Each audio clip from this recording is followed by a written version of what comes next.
Jamaat Tuhan yang dikasihi dan diberkati Tuhan Yesus, mari kita membaca Alkitab.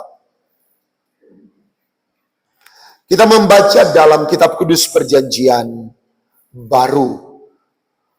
Surat Rasul Paulus kepada jemaat yang ada di Filipi. Pasal 4 ayat 6 dan ayat 7. Surat Rasul Paulus kepada jemaat yang ada di Filipi, pasal 4 ayat 6 sampai 7. Firman Tuhan ditulis begini. Janganlah hendaknya kamu khawatir tentang apapun juga, tetapi nyatakanlah dalam segala hal keinginanmu kepada Allah, dalam doa dan permohonan dengan ucapan syukur. Damai sejahtera Allah yang melampaui segala akal akan memelihara hati dan pikiranmu dalam Kristus Yesus. Yang disebut berbahagia ialah kita yang membaca dan yang memelihara kebenaran firman Tuhan di dalam kehidupan. Amin. Tema ibadah kita, hidup yang benar hidup. Ternyata Bapak Ibu, dalam hidup ini, kenapa dikatakan ada hidup yang nyanda hidup? Lewat karya salib daripada Tuhan Yesus, kita yang hidup kembali dihidupkan. Kita kembali dimanusiakan dalam karya kematian dan kebangkitan Yesus. Ada orang babak nafas, babak kerja, mati secara rohani. Ada orang babak gerah, babak aktivitas, dia rohani spiritual tumpul. So berapa kali saya bilang, pendeta kok orang kakas toh? Kebanyakan orang dia bilang, teken-teken pongo, toh, solunteng. Riki itu mungkin tuh atasan moto kita keluar lidah anak bilang, teken-teken pongo, pura-pura hilaf, tuh, teken-teken lupa lebih parah. Tuh. Ini yang dia nama hidup nyanda hidup. Karena apa? Hidup semau dia.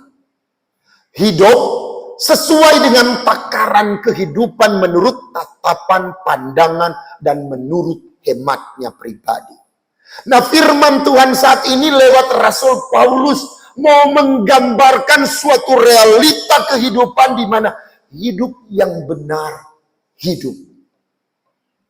Di mana orang hidup ini bukan cuma sekedar makan, tidur, bekerja. Tapi hidup harus berbuah dan memuliakan nama Tuhan. Rasul Paulus tunjukkan hidup yang benar hidup, Bapak Ibu. Ini surat Filipi ini ditulis oleh Paulus, bukan dia sementara ada senang-senang. Bukan dia sementara ada dalam titik di mana dia menikmati buah pelayanan yang dia nikmati. Begitu indah hidup ini. Paulus sementara berada di penjara Roma. Bapak Ibu mau tahu penjara di Roma? Dan tidak sama dengan penjara saat ini. Dia punya ruangan besar, dia yang leluasa ke sana kemari. Penjara di Roma, dia antara lantai dan plafonnya sangat beda, sangat dekat. Jadi orang kalau kasih masuk di penjara, dia harus membungkuk. Belum lagi dia harus dirantai. Rantai itu terhubung antara lehernya, tangan, dan kaki. Jadi dia berdiri sedikit membungkuk, tidur model pistol. Jadi Bapak Ibu saudara sekalian bayangkan keadaan demikian. Tapi kalau kita baca dalam surat Filipi ini, Rasul Paulus tidak sedikit pun menunjukkan sikap hidupnya yang berlenga-lenga, menyerah pada keadaan. Malahan dalam bagian firman Tuhan ini, Paulus berusaha menguatkan jemaat yang ada di Filipi untuk membangun kehidupan yang di dalam hidup itu dia benar-benar hidup antar berjemaat. Orang hati, pikiran, jasmani harus terarah kepada Tuhan supaya kita dapat mempersiapkan apa yang kita bawa ini kepada Tuhan. Dan Tuhan yang Maha Kudus akan mendengarkan. Itu juga yang dikatakan dalam bagian kedua. Permohonan. Orang kalau ada khawatir, nyatakanlah hal keinginanmu dalam doa dan permohonan. Permohonan dalam bahasa Yunani, dehasis. Permohonan ini kalau dia bahasa Yunani tadi dehazis, kalau lihat dalam kamus bahasa Yunani, meminta atau merengek dengan memelas. Bapak Ibu dapat mengerti, memohon, meminta. Kalau orang Manado bilang babuju dengan ya setengah bapaksa. Tapi juga bukan artinya seperti bapaksa ya. Memelas artinya. Itu dehasis. Kenapa Paulus uraikan demikian, Bapak Ibu? Karena di dalam doa, Bapak Ibu, ketika kita bermohon kepada Tuhan yang Maha Kudus, pencipta langit dan bumi, orang seringkali soalnya tidak dapat membedakan mana tuh keinginan, mana tuh kebutuhan. Orang so lupa mana tuh pencipta, mana tuh ciptaan. Di dalam doa orang so setengah bapaksa Pak Tuhan. Bagian firman Tuhan di mana Yesus menunjukkan bagaimana cara berdoa waktu di Taman Getsemani. Dia katakan, Tuhan, jika saja cawan ini boleh dilalukan, lalukan. Jikapun tidak cawan ini harus aku minum, maka jadilah seturut kehendak Tuhan. Sebab seringkali kalau orang berdoa, orang bermohon kepada Tuhan, sunya tidak jadi apa kesebeda. Tuhan kita suka ini, Tuhan kita suka itu. No, apalagi orang gong ada baku feyem ding, orang petamang. No, apalagi kung dia so kuat angkat teru pat orang di sosial media. Tuhan kasih bengkok kan kamari dia ibu jari karena so talanggar dia baba status pak kita. Tuhan kasih miring kemari dia pemulu karena so talanggar dia ada angkat teru pak kita. Kalau doa begitu Tuhan tidak mau dengar Bapak Ibu. Karena apa? So bukan Tuhan pe kehendak, tetapi seolah-olah orang ikut orang pe kehendak. Bagaimana dalam tuh cara berdoa tadi ditunjukkan oleh Tuhan Yesus. Mungkin ya Bapak Ibu Saudara sekalian sementara ada di titik nadir paling bawah. Mungkin ya Bapak Ibu yang ada di tempat ini ada di titik terendah. Bagaimana mau berdoa? Sebab seringkali orang Tuhan, jauhkanlah kami dari pencobaan. Jauhkanlah dari masalah. Kong Tuhan bilang, siapa justru pendeta tanya, kenal kok dia pagi juga pendeta penama tuh, pendeta Arke. Ini pergumulan spesial for ngana. Pendeta mau tolak, mau mamaraju Pak Tuhan. Tuhan yang tidak adil. Kenapa kita banyak, kenapa Tuhan kasih pak kita dan pergumulan. Sementara Tuhan so bilang, pergumulan masalah ini spesial kuberikan buat kamu. Bagaimana orang mau berdoa? Di titik itu orang mesti berdoa seperti Tuhan Yesus. Di titik itu kita harus Tuhan, jikapun pergumulan ini spesial, masalah ini spesial diberikan kepada saya, maka kuatkanlah saya. Maka berikan iman yang teguh kepada saya. Jika pergumulan ini harus saya pikul dan salib ini harus saya bawa, maka saya minta Tuhan kasih kuat Pak kita untuk memanggul salib ini, untuk membawa pergumulan ini, supaya nama Tuhan dipermuliakan. Ini jadi isi konten doa kita. Bagaimana kita berdoa dan bagaimana kita bermohon. Ketika kita berdoa bermohon kepada Tuhan, orang mesti ingat, mesti sadar tempat dan sadar posisi. Supaya kemuliaan Tuhan dinyatakan. Jangan di dalam doa sarbaba perintah semua. Tuhan kita suka kok ini, Tuhan kita suka kok begini. Tuhan bukan terlalu cepat Bapak Ibu. Dan Tuhan juga bukan terlalu lambat mengabulkan doa kita. Tetapi dia bertindak sama dengan lagu bilang, waktu Tuhanlah yang terbaik. Amin. Makanya Paulus semakin menguatkan jemaat yang ada di Filipi. Dia katakan, jika kamu telah berdoa dan telah membawa permohonan kepada Tuhan, maka balutlah itu dengan ucapan syukur. Ucapan syukur dalam bahasa Yunani Ekaristia, yang kalau itu bahasa Yunani, bahasa Ibraninya yada, yang artinya orang yang mengangkat tangan atas, mengangkat tangan begini, mengangkat tangan dan mengatakan betapa baiknya perbuatan Tuhan.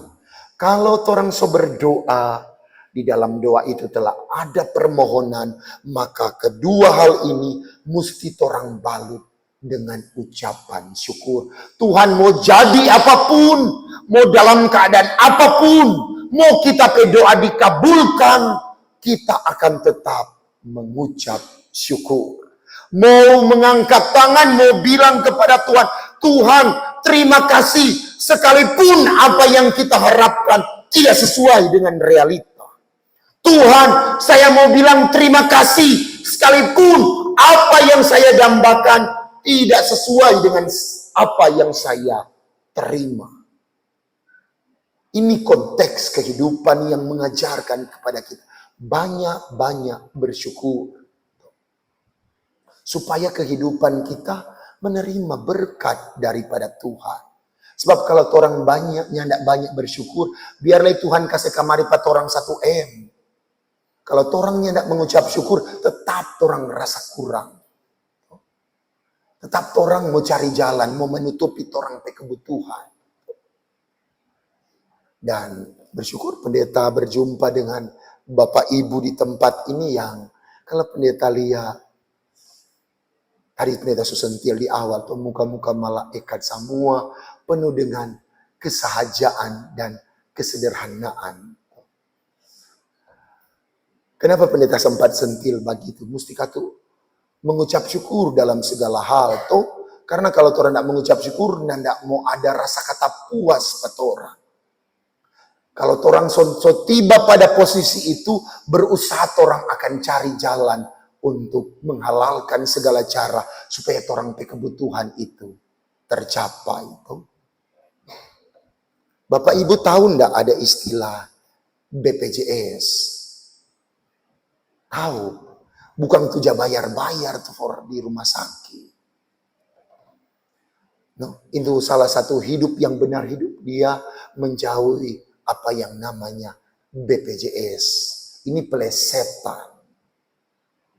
Mau suka tahu arti BPJS atau so ada yang tahu BPJS arti? So ada yang tahu? Belum. BPJS kan bukan tuh tadi pendeta bilang tuh bayar tiap bulan atau tuh pakai di rumah sakit. BPJS arti budget pas-pasan jiwa sosialita.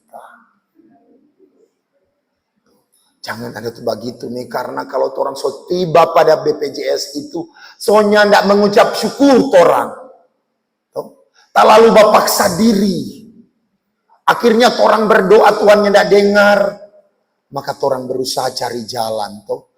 PGD mengatasi masalah tanpa masalah. Atau lebih mudah sekarang tuh, pinjam. Bukan pendeta dan bilang. Lebih mudah sekarang tuh, banyak kemajuan-kemajuan. Jadi ya mudah-mudahan orang tidak ada tuh BPJS. Sebab Tuhan sangat tidak menyukai orang-orang sombong, Bapak Ibu. Sebab Tuhan sama sekali menyukai orang-orang yang tahu mengucap syukur. Orang-orang yang sombong Tuhan tidak suka, Bapak Ibu. Di mana tadi, soalnya tidak sadar tempat, soalnya tidak sadar posisi. Banyak kesaksian-kesaksian yang menggambarkan bagaimana ini orang-orang sombong Tuhan tunggang balika. Mungkin Bapak Ibu so pernah dengar ini kumpulan orang-orang sombong yang Tuhan bawa di titik di mana mereka tidak berdaya lagi. Bapak Ibu pernah nonton film Titanic? Pasti pernah kan? Karena film itu banyak meraih piala Oscar. Waktu kapal Titanic akan berlayar dari Inggris menuju ke New York, Amerika. Dan itu juga sempat ada di penggalan scene film Titanic. Waktu itu Rose bertanya peperancang kapal itu tuh, dia tanya, apakah kapal ini akan tenggelam? Apa yang perancang kapal itu katakan? Tidak, Tuhan pun tidak akan dapat menenggelamkan kapal itu. Dan itu real. Thomas Andrew, perancang kapal Titanic. Di mana kapal Titanic itu kapal yang paling maju. Kapal yang paling mutakhir. Kapal yang paling mewah. Kenapa dikatakan kapal yang paling pintar? Yang dia katakan Tuhan pun tidak dapat menenggelamkan. Dia ada sekitar 7 compartment, sekat-sekat begini di kapal Titanic. Itu sekitar 3 compartment, 4 compartment tenggelam, dia tidak akan tenggelam. Tak masuk air. Ada sekitar sekat ya pemisah di kapal Titanic itu. Waktu pelayaran perdananya Bapak Ibu dari tanggal 10 sampai tanggal 12 April waktu itu baru di Samudra Atlantik tiba-tiba kapal itu menabrak karang es yang besar. Dan apa yang terjadi? Thomas Andrew bilang dia 3 compartment atau 4 compartment tenggelam, nyanda mau tenggelam kapal ini. Tapi apa yang terjadi? Tuhan izinkan 5 compartment tenggelam. Akhirnya kapal Titanic itu karam di Samudra Atlantik. Ada lagi Bapak Ibu. Tidak apa-apa pendeta kasih contoh nih supaya orang banyak bersyukur dengan sadar tempat, sadar posisi supaya hidup Bapak Ibu benar-benar hidup. Ada seorang presiden Brasil.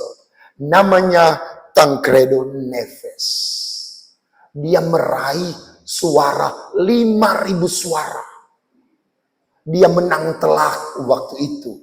Dia sebelum pelantikan dalam pidato kemenangannya berkata begini. Tuhan pun tidak dapat menghentikan dia menjadi presiden atas Brasil. Apa yang terjadi Bapak Ibu? Somo lantik kong Tuhan panggil. Tancredo pulang jongan. Nyandak sempat dilantik, mati. Ada lagi, mungkin kalau yang tahun 70-an, 60-an, kenal Marilyn Monroe? Kenal kan, udah dia style, jadi banyak, dia model rambut jadi banyak. Booming waktu itu. Bahkan dikatakan dia sebagai bom seks waktu itu, Marilyn Monroe.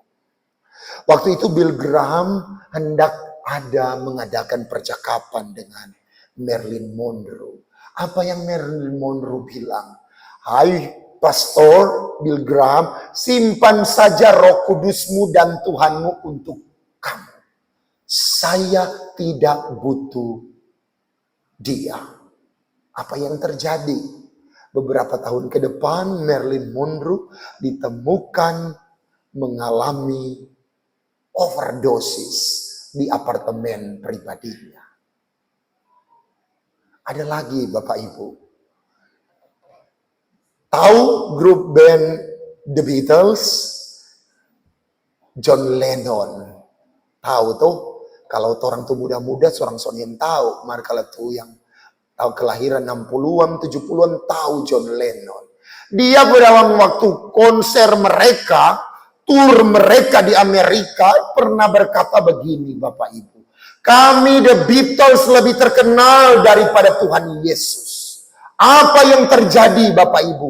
Dalam tur mereka ini John Lennon mati di tangan fans beratnya. Mati ditembak. Jadi dapat dibayangkan kan?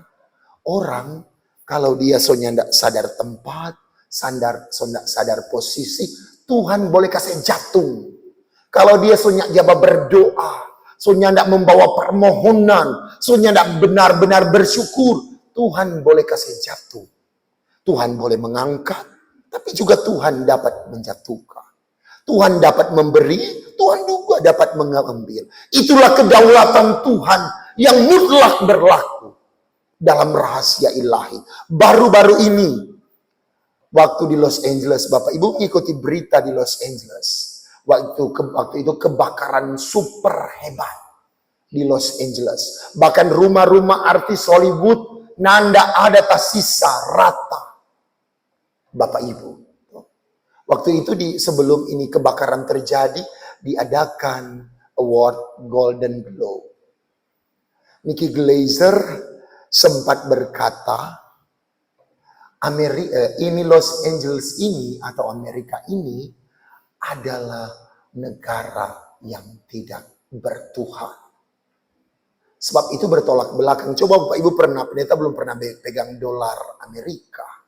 Kalau di dolar Amerika, tulis in God we trust, dengan Tuhan dipercaya. Tuh, bayangkan seorang Nikki Glaser katakan ini Los Angeles, ini Amerika adalah daerah atau negara yang tidak bertuhan. Lebih soile kombekin mention tuh. Sempat booming di Instagram. Tuh. Sangat booming. Ketika ada mention kru yang bekerja di Golden Globe dapat mention 11. Moms atau ibu dorang mention 3. Konggat Tuhan 0. Tidak ada. Jadi dapat dibayangkan. Tuhan izinkan hal itu terjadi. Kebakaran hebat di Los Angeles. Ini jadi perenungan Bapak Ibu. Sudahkah Bapak Ibu benar-benar hidup di dalam hidup bersama dengan Tuhan? Atau hidup Bapak Ibu Saudara terlalu sibuk dengan segala kesibukan yang ada, membuat kita lupa kepada Tuhan. Bahkan seringkali kita mencuri kemuliaan di hadapan Tuhan. Bahkan cara berkata dan bertindak kita sama sekali tidak mencerminkan hidup yang telah dihidupkan oleh Tuhan. Karena apa? Keangkuhan dan kesombongan. Seringkali orang bilang, kalau bukan kita tidak mau jadi begini, kalau bukan kita tidak mau jadi begitu. Ingat, Tuhan dapat memberi, Tuhan dapat mengambil. Tuhan dapat mengangkat, tapi Tuhan juga dapat meruntuhkan. Dan mari, Bapak Ibu yang ada bekerja di Dinas Pekerjaan Umum dan Penataan Ruang Daerah Provinsi Sulawesi Utara, mari orang bakaca. Orang so hidup, benar-benar hidup, atau cuma sekedar hidup. Bertanya dalam hati masing-masing. Kong dijawab. Tapi jawabannya pendeta belum meminta sekarang. Nanti keseharian Bapak Ibu yang menunjukkan jawaban yang sejati. Sehingga orang dapat nilai, ternyata kita telah hidup di dalam kehidupan yang telah Tuhan berikan. Tuhan memberkati kita sekalian. Amin.